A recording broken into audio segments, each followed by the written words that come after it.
يبتعد أيمن أشرف مدافع الأهلي عن المشاركة مع الفريق في الموسم الجاري، وذلك وسط أنباء عن وجود أزمة بينه وبين المدير الفني السويسري مارسيل كولر. ويأتي أيمن أشرف على رأس قائمة اللاعبين المستبعدين من مباراة الأهلي ضد القطن الكاميروني، ليثير علامة استفهام كبيرة حول مصير اللاعب وعلاقته مع المدرب كولر.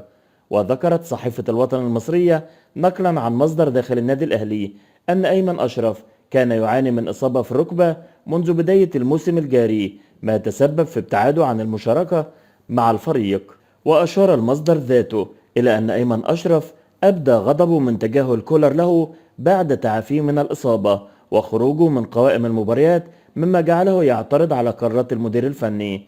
وأضاف المصدر أن أيمن أشرف اعتذر لكولر وكان ينتظر الحصول على فرصة للمشاركة، خاصة أن الجهاز الفني رفض رحيله في ميركاتو يناير الماضي رغم امتلاكه عدة عروض.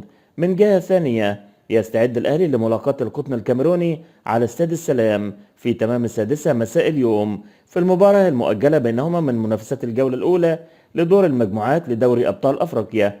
ويتواجد الأهلي ضمن المجموعة الثانية لبطولة دوري أبطال أفريقيا إلى جانب القطن الكاميروني وصن داونز الجنوب أفريقي والهلال السوداني.